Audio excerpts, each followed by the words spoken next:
tudo bem? E aí, como é que passou a semana? Como você ficou do último episódio pra cá? Muitas reflexões, muitos pensamentos. Eu tô bem. Eu hoje vou falar um pouquinho mais, vou tentar sintonizar a gente um pouquinho mais sobre várias coisas que eu falei no outro episódio, ficaram ali pipocando. E já que semana passada a gente falou sobre não era esse o plano, hoje a gente vai falar sobre qual era o plano.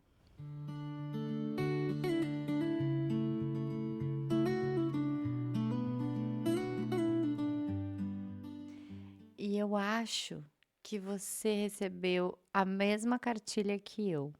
E na cartilha dizia assim: você vai se formar, vai trabalhar, vai encontrar alguém para casar e vai ter filhos e vai provavelmente comprar um lugar para morar. E não esquece de ter um carro, obviamente, né? E vai ganhar bastante dinheiro. E até os 35, 40, tu tem que estar com tudo isso pronto, organizado e super tranquilo, assim. Tudo ok, funcionando, redondo, não pode ter nenhum problema. Recebeu essa cartilha? Comenta aí se tu recebeu essa cartilha. Obviamente, a gente vive numa sociedade um pouquinho mais evoluída, um pouquinho diferente. E essas regras, essas cartilhas desse planejamento, elas não são tão iguais ao que a gente tem em mente, né? Quando a gente fala, a gente vem algumas coisas em mente. Por exemplo, casar. Não é aquele casar que a gente conhece, está acostumado. É se juntar. Mas a gente ainda tem do nosso planejamento a expectativa de que a gente vai encontrar alguém e que a gente vai ter filhos com esse alguém. E isso é muito louco, é muito exigente, porque eu preciso encontrar alguém. E eu preciso conseguir ter uma casa, de preferência comprada, eu preciso conseguir ter um carro antes dos, sei lá, 30 anos, eu preciso, sabe? E aí começa uma lista de expectativas de eu preciso que seja dessa forma, eu preciso entrar nesta forma, eu preciso seguir esta cartilha, este molde. Se eu não encontrei alguém, eu não sou bem-sucedida. Se eu não estou num trabalho que me faz feliz ou que eu faturo muito bem, eu não fiz alguma coisa direito. Então, a gente sabe muito bem qual era o plano. E esse é o problema. Porque esse plano, ele tá muito mal formulado. Foi uma criança de 5 anos que fez esse plano, sabe? Sabe quando uma criança desenha uma casa? Basicamente, o nosso plano é similar ao desenho de uma casa de uma criança de 5 anos. E a gente coloca toda a nossa expectativa ali. A gente acha que vai dar certo. É como se a gente quisesse construir aquela casa do desenho da criança de 5 anos e tem que dar certo. É isso que a gente faz com a nossa vida. Esse é o plano. Não é mesmo? E claro, obviamente, eu tô aqui falando, né? A gente tá atravessando questões culturais, a gente tá atravessando questões sociais. Tem muita coisa no meio, né? E eu não vou militar, nem vou entrar no mérito aqui, mas também não vou me fazer de louca e fazer de conta que não sei, que é por isso que essas expectativas e perspectivas nos permeiam. A questão agora é como eu lido com essas expectativas, como eu redesenho as minhas perspectivas.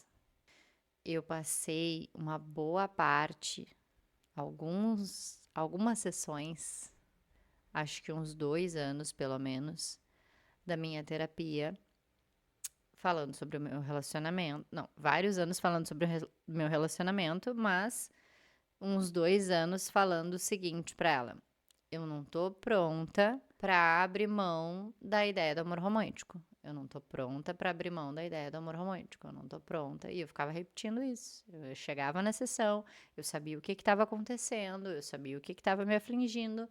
E eu repetia isso. Eu não tô pronta para abrir mão da ideia do amor romântico. Eu não conseguia. Aquilo fazia parte do meu planejamento. Eu tinha uma concepção muito clara sobre o que era um relacionamento. E era uma ideia de amor romântico muito bem construída no meu imaginário desde que eu nasci. E antes disso, como que eu abri a mão disso nos meus planos, na minha vida, na minha continuidade?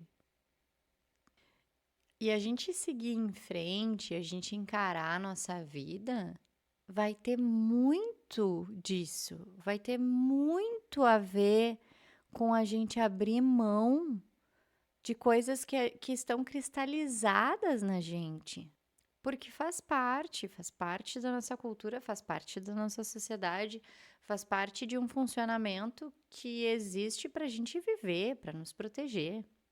Só que, ao mesmo tempo, isso nos adoece, porque a gente fica olhando para isso tudo e fica sentindo que a gente não cabe. A gente não cabe nessa forma, a gente não cabe nessa vida, a gente não cabe em determinados relacionamentos que a gente se esforça para estar nele porque a gente acha que precisa estar num relacionamento. A gente simplesmente não cabe num trabalho que eu preciso fazer porque eu acho que eu tenho que estar ali, porque eu preciso ganhar X mil reais para eu sentir que eu sou valorizada e sou bem-sucedida na vida. Não tô nem falando de subsistência, tá? Tô falando de se sentir valorizado e reconhecido.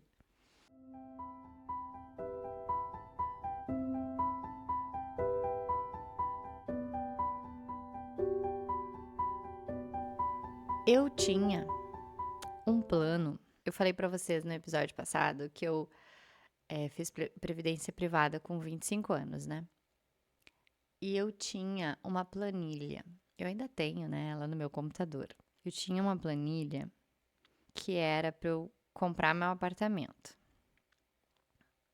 Então, tinha lá quanto que eu juntava todo mês. Na verdade, a planilha, ela não era para comprar meu apartamento. Eu ia ter uma sede para minha escola de dança, para o estúdio. Então, tinha todo um planejamento tributário, porque eu ia pedir um financiamento no banco, então eu precisava ir comprovando uma determinada renda para poder pedir aquele dinheiro, né, aquele financiamento. E tinha dinheiro que eu ia juntando, porque eu ia comprar um prédio pré-moldado e ia financiar um terreno, ou ao contrário. Só que no meio desse caminho eu também juntava dinheiro na minha conta pessoal. E lá pelas tantas eu pensei assim: bom, quem sabe a gente compra um imóvel que depois eu vendo e dou a entrada nesse terreno para fazer o tal do prédio. Conversei com meu ex-marido, ele concordou e a gente viu um imóvel que estava quase pronto, um apartamento, e eles estavam vendendo alguns imóveis direto com a construtora por um preço razoável. Não era assim super abaixo de mercado, mas era um preço razoável, porque ele ainda não estava pronto, né? Eles queriam injetar grana para finalizar o prédio. Isso era o que a gente achava. E a gente comprou o apartamento à vista, com o dinheirinho suado e guardado que eu tinha, também do estúdio e o meu. Juntei tudo, dei minha metade, meu ex deu a metade dele e a construtora decretou falência. O que aconteceu com a minha planilha? O que aconteceu com o meu planejamento do meu apartamento? O que aconteceu com a minha vida depois disso? Simplesmente, aquilo ali pra mim foi assim Ai, eu não sei nem explicar. Foi assim A vida não tá nem aí pro teu planejamento, sabe? A frase que eu falei semana passada. Foi assim, não me interessa se tu planejou, não me interessa se tu juntou dinheiro, não me interessa se o que que tu vai fazer com esse dinheiro, não me interessa qual é o plano que tu tem com esse apartamento, não me interessa absolutamente nada. Nós vamos pegar todo o teu dinheiro agora, tu vai ficar sem. Isso foi 2016 ou 17, eu acho, um pouco antes, talvez, 15, 16. Tu vai ficar sem esse dinheiro que tu tinha, que podia estar investido, que podia estar rendendo. Esquece. E é isso. E o teu plano de ter o prédio vai acabar. O teu plano de ter o apartamento também que tu vai vender vai acabar. Tudo vai acabar. E foi isso que aconteceu. Eu não tenho apartamento até hoje. Quer dizer, tenho, né? Foi pra justiça e tal. O apartamento existe. A gente tem ele no nosso nome. Mas a gente não recebeu as chaves. A maioria dos proprietários do prédio já receberam, mas alguns imóveis não. Mas assim, se vocês olhassem as imagens que a gente recebe do apartamento, vocês não fazem ideia. Não dá para chamar de apartamento. É uma coisa completamente destruída e inacabada, que precisaria de muita grana para ser finalizada. É um prédio completamente, eu não posso dizer inabitável porque tem gente morando lá, mas assim, pensa numa situação ruim. É bem complexo. E se a gente parar para pensar, quem é que tem a vida que planejou assim, bem certinha? Não, porque eu com tantos anos vou fazer tal coisa, e aí até tal idade eu vou estar ganhando tanto, e vou fazer tal coisa, e vai ser assim, assado. Quem é que tem essa vida? Me responde aqui no comentário se tu conhece alguém que tem essa vida. As pessoas que eu conheço que conseguem fazer mais ou menos isso que planejaram, primeiro, são homens, porque o planejamento deles é completamente diferente do nosso, e porque a sociedade, de um modo geral, se molda e existe muito mais a favor deles. E assim, mesmo assim, se a gente parar para pensar, se a gente parar para analisar direitinho, se todo mundo escrevesse o seu plano, ninguém tem o plano como escreveu. Simplesmente porque não tem como. Ou será que tem? Será que eu estou muito errada? Eu acho que não tem como. Porque a gente não conhece todas as intempéries. A gente não sabe o que, que pode acontecer, então não tem como tu fazer um plano onde tu não conhece todas as variáveis. Tu pode fazer uma projeção de uma expectativa do que tu acha que vai acontecer, ok? E tu vai te adaptando e te encaixando conforme as variáveis vão aparecendo e as coisas vão mudando. Isso é a vida? Acho que sim. Mas a gente demora muito tempo para aprender que isso é a vida. Eu, particularmente, acho que a gente passa dos 20 aos 30 achando que a vida é o que a gente acha que ela tem que ser. Dos 30 aos 40, se tô arredondando, né? Obviamente que não é tão quadrado assim. Dos 30 aos 40 se debatendo até a gente entender que, tá, tudo bem, não é exatamente como eu queria que fosse, como eu planejei que fosse, como eu achei que fosse. Ah, então tá. Tá, eu tenho que ter flexibilidade. Ah, talvez eu não encontre o amor da minha vida. Talvez eu tenha que viver com uma pessoa, porque eu acho que eu tenho que viver com uma pessoa e ela pode não ser do jeito que eu achava que o amor da minha vida seria. Talvez eu vá trabalhar para sempre, morar de aluguel para sempre. Talvez R$ 5.000 seja o teto do meu salário e eu nunca vou ganhar mais do que isso. Talvez eu não vá ter filhos. Entende? Que talvez a gente vá ter que viver uma outra forma. E sabe o que eu acho mais louco? É que eu tenho amigas na casa dos 30 e eu vejo elas se debatendo para viver a forma. Mas a gente não pode falar pra pessoa assim, né? Para, não vive assim, não faz isso, tu não precisa. Porque no fundo, todo mundo quer viver a forma para descobrir que não precisa viver a forma. Será que é isso? Vocês concordam? Vocês também não querem mais viver a forma? Ou vocês ainda querem viver a forma? Vocês entenderam que forma é formar, trabalhar, encontrar alguém, casar, ter filho, né? Eu chamo isso de forma.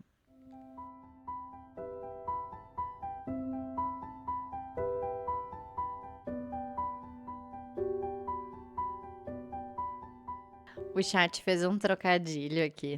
Como ele sabe que eu trabalho com mulheres e empreendedoras, gestão de negócios, ele fez um trocadilho assim: se você ainda está querendo encaixar a vida na planilha, cuidado, as variáveis mudam e a fórmula pode estar errada. Eu achei engraçado. Mas eu acho que a primeira coisa que a gente não considera na vida são as variáveis. A gente vai entender que existem variáveis, a gente demora bastante, né? Depois dos 35, assim, a gente começa a entender, ao meu ver. Talvez algumas pessoas. Eu vou reformular minha frase. Eu acho que algumas pessoas que tiveram algumas experiências de vida, como morte dos pais, perdas gestacionais, ou neonatais, o que mais? Algumas doenças, né? Enfrentaram doenças bem sérias ou graves, ainda muito jovens. Eu acho que essas pessoas talvez tenham alguma percepção diferenciada sobre o encarar a vida, o encarar a evolução, a perspectiva, encarar o andamento das coisas. Mas, tirando isso, a maioria das pessoas é como se tivesse adormecido e achasse que não, as coisas vão ser como eu quero. E aí, lá pelas tantas, em algum momento da vida, que eu acho que demora e que é depois dos 35, a pessoa pensa: mas não é só eu querer. Ah, mas não era só eu ter planejado, mas não é. E aí, vou fazer um parênteses aqui bem polêmico. Porque isso aqui vai ao encontro, não, vai de encontro ao Papo Coach. O que o Papo Coach diz? Eu sou coach, tá? Só queria lembrar que eu sou coach de formação. Então eu tenho lugar de fala aqui para falar dos coaches. O que o Papo Coach diz, né? Via de regra, no popular, tá? Basta você querer, você tem que planejar, que o coach faz? Te ajuda a sair do ponto A para o ponto B, te ajuda a traçar um plano para que você saia do ponto A para o ponto B. E esse é o grande problema, porque eu acho que a gente, enquanto jovens adultos, isso faz totalmente parte da vida, porque senão eu acho que a gente não ia ter força de viver, entendeu? A gente não ia ter aquele ímpeto inicial que faz a gente querer viver e fazer as coisas. Mas a gente, no auge da nossa juventude, o adulto jovem, a gente tem esse ímpeto de achar que basta querer, basta planejar, basta a gente ir lá e se esforçar e fazer o plano para ir do ponto A ao ponto B. Obviamente que sem plano nenhum é muito mais difícil, tu vai contar com a sorte e olhe lá. Eu, como coach, eu entendo isso. Mas é que não é só isso. A gente precisa considerar as variáveis que ficam fora dessa equação normalmente. Então, quando o chat diz aqui, né, as variáveis mudam, a fórmula pode estar errada, porque às vezes a fórmula que a gente usa do plano do ponto A para o ponto B pode estar errada, ela pode ficar errada no meio do caminho enquanto está andando porque alguma coisa aconteceu. E parece que a gente esquece disso. E deve ser funcional da nossa natureza a gente não pensar nisso quando a gente é um jovem adulto, porque talvez se a gente pensasse nisso a gente não fizesse nada. Não sei. Ou talvez a gente fizesse com menos ansiedade, mais parcimônia, com mais tranquilidade, sabendo que uma hora vem, uma hora vai, ou sem tanta pressão de que tem que fazer, que tem que conseguir. Mas se a gente não se pressionasse, talvez a gente nunca conseguisse. Não sei. O que vocês acham disso? Só sei que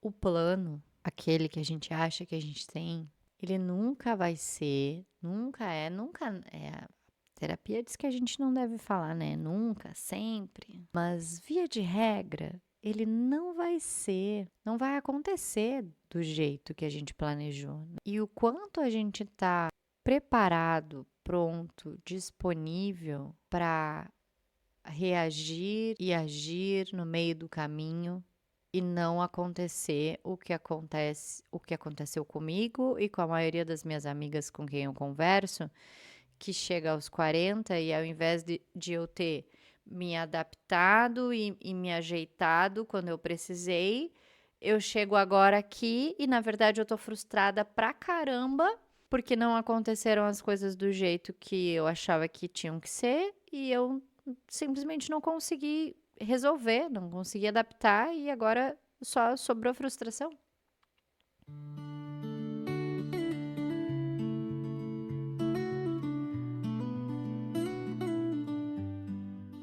Então, para terminar, eu vou convidar vocês para fazer um exercício, uma reflexão. Se você pudesse reescrever, qual seria o seu plano B mais autêntico? Vou dar um exemplo, vou explicar. Quando eu era criança, eu pisei numa bola e caí de boca no chão. Eu tenho um dente quebrado porque eu bati o dente permanente no chão e quebrou. E eu só tenho lembrança desse momento de quem estava na minha volta me chamar de boca aberta. Eu não ganhei um abraço, eu não ganhei um acalento, nada. E isso me feriu muito, porque eu já fiquei chateada porque eu pisei na bola, né? Eu acho que eu já me senti. É a literalidade da frase, né? Pisei na bola. E eu refiz por muito tempo essa memória na minha cabeça, refazendo esse momento e me acolhendo. Então eu me vejo caindo e me vejo me levantando e dizendo: tu tá bem, tá tudo bem, acontece, me dando um abraço, né? Eu fico refazendo aquela cena comigo para tentar tirar de mim essa sensação ruim de me sentir estúpida porque pisei na bola. Se a gente pudesse refazer o nosso plano de vida, né? Reescrever esse plano. Como você reescreveria ele? Vamos fazer esse exercício? Eu acho que ele deve ser muito potente. Eu vou fazer por aqui também. Semana que vem a gente se vê. E se vê, né? Pra quem me vê no YouTube. Aqui no Spotify também dá pra ver, né? Você pode optar por assistir o vídeo ou só o áudio. Mas a gente se escuta, a gente se fala. A gente se encontra aqui no próximo episódio, semana que vem. Não esquece de comentar, deixar o teu like, participar aqui, interagir para eu saber que tu tá ouvindo. E se ninguém ouvir, que sejam reflexões para que eu escute na posteridade. Um beijo, até o próximo episódio.